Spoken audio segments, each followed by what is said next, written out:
Doctor Fasal Gafoor, ഇപ്പോൾ നമ്മൾ ചർച്ചയ്ക്ക് ഇരിക്കുമ്പോഴും ലോക്സഭയിൽ വഖഫ് ഭേദഗതി ബില്ലിനെ കുറിച്ചുള്ള ചർച്ചകൾ പുരോഗമിച്ചു കൊണ്ടിരിക്കുകയാണ്. ഇത് കഴിഞ്ഞാൽ ഇനിയിപ്പോൾ വോട്ടിനിടും, അതിനുശേഷം ഇപ്പോൾ കിരൺ റിജിജു മറുപടി പറയും, അതിനുശേഷം വോട്ടിനിടും. ഈ നടപടിക്രമങ്ങൾ നടന്നുകൊണ്ടിരിക്കുകയാണ്. രാത്രി 8 മണിയാകുമ്പോഴേക്കും ഇത് പൂർത്തിയാകും. ഇവിടെ പ്രധാനപ്പെട്ട ഒരു പ്രശ്നം, ഇന്ത്യ സഖ്യം ഒന്നാകെ വഖഫ് നിയമ ഭേദഗതിക്കെതിരായിട്ട് ഒറ്റ ശബ്ദമായി പാർലമെന്റിൽ സംസാരിച്ചു. പ്രതിനിധികൾ അവരുടെ വാദങ്ങൾ ഉന്നയിച്ചു. ഇത് സംഘപരിവാറിന്റെ വിഭജന രാഷ്ട്രീയമാണ് ഇതിലൂടെ വെളിവാക്കപ്പെടുന്നത് എന്ന ആക്ഷേപം ഉന്നയിച്ചു. കേരളത്തിലേക്ക് വന്നാൽ ഇവിടെ KCBC കേരളത്തിലെ MP-മാരോട് നമ്മൾ ചർച്ച ചെയ്തതാണ്. ഒറ്റക്കെട്ടായി നിങ്ങൾ ഇതിലെ വ്യവസ്ഥകളെ അംഗീകരിച്ചുകൊണ്ട് അനുകൂലമായി വോട്ട് ചെയ്യണമെന്ന് പറഞ്ഞിരുന്നു. അത് ഇന്ന് സഭയിൽ ഉണ്ടാകില്ല. കോൺഗ്രസ് വളരെ ശക്തമായി, UDF വളരെ ശക്തമായി ഇതിനെതിരായിട്ടുള്ളൊരു നിലപാട് സ്വീകരിച്ചു. കേരള കോൺഗ്രസുകൾ എങ്ങനെയായിരിക്കും അവരുടെ രാഷ്ട്രീയ നിലപാട് ഈ വിഷയത്തിൽ സ്വീകരിക്കുക? ഇപ്പോൾ LDF-ന്റെ ഭാഗമായിട്ടുള്ള കേരള കോൺഗ്രസ് M ആണെങ്കിലും UDF-നൊപ്പം നിൽക്കുന്ന കേരള കോൺഗ്രസിന്റെ കാര്യമാണെങ്കിലും ഇപ്പോൾ ഫ്രാൻസിസ് ജോർജ് MP വോട്ടെടുപ്പിൽ നിന്ന് വിട്ടുനിൽക്കാൻ അനുവാദം ചോദിച്ചു എന്നൊക്കെയുള്ള വിവരങ്ങൾ വരുന്നുണ്ട്. അവർക്ക് ഈ വിഷയത്തിൽ നിലപാട് സ്വീകരിക്കുന്നതിൽ വലിയ പ്രതിബന്ധങ്ങൾ നേരിടേണ്ടി വരില്ലേ? ആദ്യം തന്നെ ഞാൻ പറയട്ടെ, നമ്മൾ പലവട്ടം പറഞ്ഞിട്ടുള്ളൊരു കാര്യമാണ്, കേരളത്തിലെ സാമുദായിക സംഘടനകൾ പറയണമെന്നല്ല ജനങ്ങൾ കേൾക്കുന്നത്. ജനങ്ങൾ, അതായത് ഇപ്പോൾ MLA-മാരും MP-മാരടക്കം അവരുടെ രാഷ്ട്രീയമായിട്ടുള്ള നിലപാടുകൾക്കനുസരിച്ചിട്ടാണ് നിൽക്കുന്നത്. അല്ലാതെ മതപരമായിട്ടുള്ള ഒരുപാട് ഇഷ്യൂസ് ഉണ്ടാവാറുണ്ട്. ഒരു ഉദാഹരണം ഞാൻ പറഞ്ഞുതരാം. ഇപ്പോൾ ഉദാഹരണമായിട്ട് നമ്മുടെ അനൂപ് ജേക്കബ് മനസ്സിലല്ലേ, അദ്ദേഹത്തിൻ്റെ കമ്മ്യൂണിറ്റിയിലാണല്ലോ 2 പ്രശ്നങ്ങളുള്ളത്. ഒന്നായത് ഈ ഓർത്തഡോക്സ് സഭയുടെ പ്രശ്നവും ജേക്കോബൈറ്റ് സഭയുടെ പ്രശ്നവും. സുപ്രീം കോടതിയുടെ വിധി വന്നു, ജേക്കോബൈറ്റ് സഭയ്ക്ക് എതിരായിട്ട് വന്നു. അതായത് കേരള CM ജേക്കോബൈറ്റ് സഭയ്ക്ക് അനുകൂലമായിട്ട് എടുത്തു. അപ്പോൾ അതുകൊണ്ട് കേരള കോൺഗ്രസ് അല്ലെങ്കിൽ ആ ഗ്രൂപ്പ് അവർ തോന്നിയ വിധത്തിൽ ചെയ്യുന്നൊന്നുമില്ല, അങ്ങനെ ചെയ്യാൻ പറ്റില്ല, അങ്ങനെ ചെയ്തിട്ടുമില്ല. അങ്ങനെയൊക്കെ സാധാരണ KCBC പറയുന്നതൊക്കെ ചെയ്യുന്നത് ഉദാഹരണമായിട്ട് നമുക്കറിയാം. നമ്മുടെ വിമോചന സമര കാലഘട്ടത്തിൽ വേണമെച്ചാൽ പറഞ്ഞാൽ ചെയ്യുക, അതൊരു പൊതു കാര്യമാണ്. അപ്പോൾ KCBC-യോ അല്ലെങ്കിൽ SNDP-യോ അല്ലെങ്കിൽ ഞങ്ങളുടെ MES ഒക്കെ ഞങ്ങളുടെ അഭിപ്രായങ്ങളെന്ന് പറയും.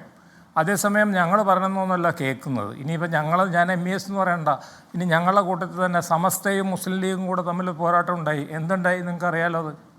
അത് മുസ്ലിം ലീഗ് പറഞ്ഞുകൊടുത്താൽ ജയിച്ചിട്ടുള്ളൂ. അപ്പോൾ പിന്നെ രണ്ടാമത്തെ കാര്യം, പിളരുമ്പോൾ വളരുക, അത് ഉണ്ടായില്ലല്ലോ. അതിൻ്റെ മറിച്ച ഉണ്ടായത് മനസ്സിലല്ലേ. പിളരുമ്പോൾ വളർന്നില്ല, അത് പിളർന്നുകൊണ്ടേയിരുന്നു. അങ്ങനെ പിളർന്നുകൊണ്ടേ ഇരിക്കുകയാണെങ്കിൽ മനസ്സിലായില്ലേ. അപ്പോൾ സഭ ഇടപെട്ടിട്ട് എന്തുകൊണ്ടാണ് പിളർപ്പില്ലാതാക്കി? സഭയ്ക്ക് ഇടപെടാൻ പറ്റില്ല. കാരണം സഭ ഒരു രാഷ്ട്രീയ സംഘടന. ഞാൻ സഭയുടെ വക്താവ് ഇരിക്കുന്നത് കൊണ്ട് പറയുന്നത്, സഭയുടെ ജോലി രാഷ്ട്രീയത്തിൽ ഇടപെടലല്ല. സഭയോ അല്ലെങ്കിൽ സാമുദായിക സംഘടനകളോ അവരിപ്പോൾ തന്നെ ഈ NSS-ഉം SNDP-യും ഒക്കെ ഡയലോഗ് പറയാം. അവർ ഇലക്ഷൻ നിന്നിട്ട് അവർക്ക് എന്ത് പറ്റിയെന്ന് നമുക്ക് നല്ലോണം അറിയാമല്ലോ. ഇലക്ഷൻ നിന്നിട്ട് എന്ത് സംഭവിച്ചു എന്ന് നമുക്കറിയാം. അപ്പോൾ അതുകൊണ്ട് അവരഭിപ്രായങ്ങൾ പറയും. ഇപ്പം തന്നെ ഞാനിവിടെ വന്നിട്ട് ഞാനൊരു അഭിപ്രായം പറയും, അത്രേ ഉള്ളൂ. ഒരു തരത്തിലും വെട്ടിലാക്കുന്നില്ല എന്നാണോ താങ്കൾ പറയുന്നത്? ഇപ്പോൾ UDF MP-മാരോട് സഭ ആവശ്യപ്പെടുന്നു. താങ്കൾ പറഞ്ഞതുപോലെ അവർക്ക് സ്വീകരിക്കാം, നിരാകരിക്കാം. പക്ഷേ ഈ സഭ പറയുന്നത് പോലെയല്ല ക്രൈസ്തവ വോട്ടുകൾ സഞ്ചരിക്കുക എന്നൊക്കെ പറയുമ്പോഴും BJP-ക്ക് അനുകൂലമായ ഒരു നിലപാട് സഭ സ്വീകരിച്ചിരിക്കുന്നു എന്നൊരു പ്രതീതി ഉണ്ടാക്കാൻ BJP-ക്കും ഇത് കോൺഗ്രസ് അനുകൂലമായി വോട്ട് ചെയ്തില്ല, അതുകൊണ്ട് ഇനി സഭാ വോട്ടുകൾ അല്ലെങ്കിൽ ക്രൈസ്തവ വോട്ടുകൾ UDF-ന് അനുകൂലമായി ഇത്തവണ വീഴില്ല എന്ന ഒരു ആശങ്ക സൃഷ്ടിക്കാനും സഭയുടെ ഈ നിലപാടിന് കഴിയില്ലേ? അവിടെ UDF-നൊരു അധികമായ അധ്വാനം വേണ്ടിവരില്ലേ സഭയെ ബോധ്യപ്പെടുത്താൻ?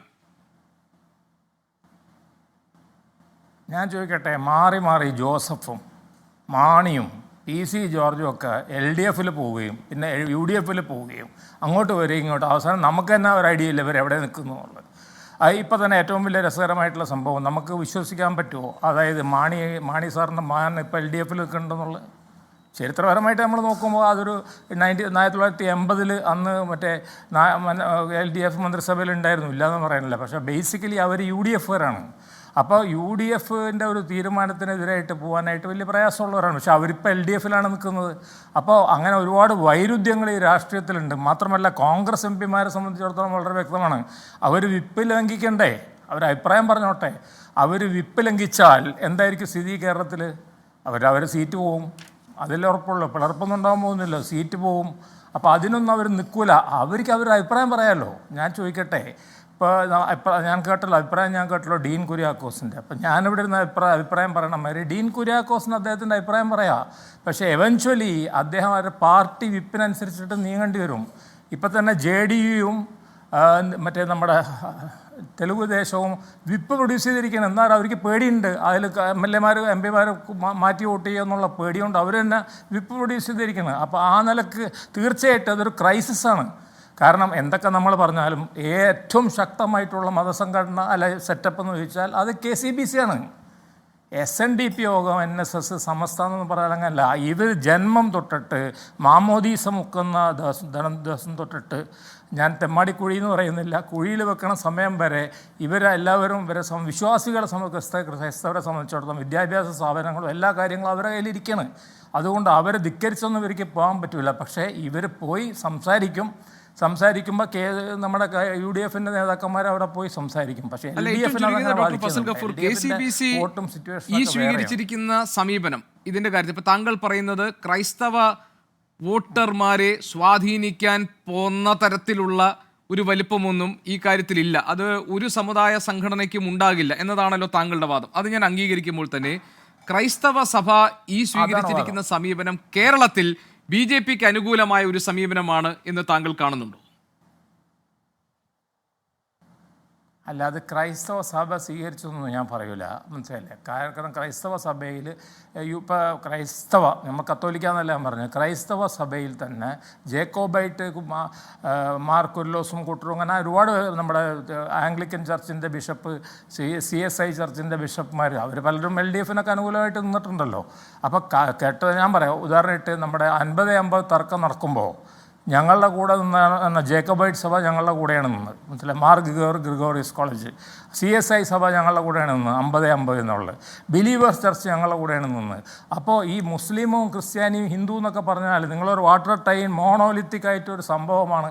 അതിൻ്റെ മത ഇപ്പോൾ നിങ്ങൾ തന്നെ പലവട്ടം വേണോ ഞാൻ ചോദ്യം ചോദിക്കുക, നമ്മുടെ ഗോപി, ഏതെങ്കിലും സംഘടനയുടെ ഫത്വ ഞാൻ അനുസരിക്കുന്നത് നിങ്ങൾ കേട്ടിട്ടുണ്ടോ? നിങ്ങൾ കേട്ടിട്ടില്ലല്ലോ. അപ്പോൾ ഞങ്ങൾക്കൊരു വ്യക്തിത്വം ഉണ്ടായില്ലേ? ആ വ്യക്തിത്വം തന്നെ ക്രൈസ്തവ സഭയിലുള്ള ആൾക്കാർക്ക് ഉണ്ട്. അവർക്ക് തീർച്ചയായിട്ടും സഭ പറയുന്നത് ഞാൻ പറഞ്ഞല്ലോ, സഭക്കാണ് ഏറ്റവും അധികം ശക്തിയുള്ളത് ഈ മതസാമുദായിക സംഘടനകളിൽ ശക്തമായിട്ടുള്ള. കാരണം മതസംഘടന കൂടെയാണ്, വിദ്യാഭ്യാസ സംഘടനയാണ്, സാമുദായിക സംഘടനയാണ്, എല്ലാം കൂടെ കൂടിയിട്ടാണ് ഇവർ. ഞങ്ങളുടെ എല്ലാം വ്യത്യസ്ത സംഘടനകളാണ് ഓരോന്നും, മനസ്സിലല്ലേ? ഇപ്പോൾ ഇവർ എല്ലാത്തിനും കൂടി. അപ്പോൾ തീർച്ചയായിട്ടും അവർക്ക് വലിയൊരു റോൾ ഉണ്ടായിട്ടുണ്ട്. എന്നാൽ കൂടി കാലം പോകും തോറും റോൾ കുറഞ്ഞു വരികയാണ്. അത് വേറൊന്നുമല്ല, ഈ ന്യൂജൻ അല്ലെങ്കിൽ തലമുറയെ സംബന്ധിച്ചിടത്തോളം അങ്ങനെ മതപരമായിട്ടുള്ള ഒരു തിട്ടൂറോ അല്ലെങ്കിൽ ഫത്വയോ അല്ലെങ്കിൽ നമ്മൾ അതിന് ഒരു നിർദ്ദേശമോ അത് ഫോളോ ചെയ്യണവരല്ല. അപ്പോൾ പിന്നെ ഒരു കാര്യം കൂടെ പറഞ്ഞിട്ട് ഞാൻ അങ്ങോട്ട് പോവാം, അടുത്ത റൗണ്ടിൽ ഞാനത് പറയാം. നമ്മളൊരു കാര്യം കൂടെ മനസ്സിലാക്കണം. അതായത് അതിലോട്ട് നമുക്ക് പോകാൻ എനിക്ക് പിന്നീട് സമയം തരണം, ഇപ്പം ഞാൻ തുടർച്ചയായിട്ട് സംസാരിക്കാൻ കൊണ്ട്.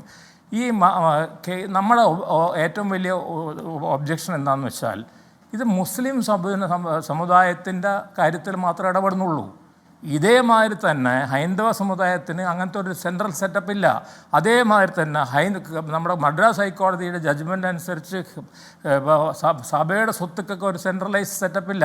അതിനെ നിയന്ത്രിക്കണം എന്ന് സംഘടന പറയുന്നുണ്ട്. സിഖ് സഭ SGPC 100% സിഖ് മതത്തിൽപ്പെട്ടവർ മാത്രമുള്ളൂ, നിയന്ത്രണമില്ല. അപ്പോൾ ഒരു മതത്തിൻ്റെ മാത്രം നിയന്ത്രണം നടത്തിക്കോട്ടെ, കുഴപ്പമില്ല. അതങ്ങനെ നടത്തുമ്പോൾ ആ മതത്തിൽപ്പെട്ടവരല്ലേ ഉൾപ്പെടുത്തേണ്ട ആവശ്യമുള്ളൂ. എല്ലാവരും കൂടെ അതിലെന്തിനാണ് ഉൾപ്പെടുത്തുന്നത്? എല്ലാവരെയും ഉൾപ്പെടുത്തിക്കോളൂ. അത് വെച്ചാൽ അങ്ങനെയാണ് എല്ലാ സാമുദായിക എല്ലാ മതസംഘടനകളുടെയും കാര്യങ്ങളിലും അല്ലെങ്കിൽ അതിൻ്റെ പ്രോപ്പർട്ടികളുടെ കാര്യങ്ങളിലൊക്കെ എല്ലാവരും ഉൾപ്പെടുത്തിക്കോട്ടെ എന്ന് ഞാൻ അതിന് സെക്കുലർ വ്യൂ പോയിന്റിൽ കാണാൻ. ഇപ്പോൾ ഞങ്ങളൊക്കെ ഞങ്ങളുടെ സ്ഥാപനങ്ങളിൽ അങ്ങനെയാണല്ലോ, ആ ഒരു ലൈൻ എടുത്തോട്ടെ. അല്ലാതെ ഒരു സമുദായത്തിൻ്റെ മുകളിൽ മാത്രം അത് അടിച്ചേൽപ്പിക്കുന്നതിനെ പറ്റി മാത്രമാണ് എനിക്കുള്ള ബില്ലിനെ പറ്റി നമുക്ക് രണ്ടാമത്തെ റൗണ്ടിൽ താങ്കൾ പറഞ്ഞതുപോലെ ബാക്കി കാര്യങ്ങൾ ചർച്ച ചെയ്യാം. ശ്രീ ജോസ്.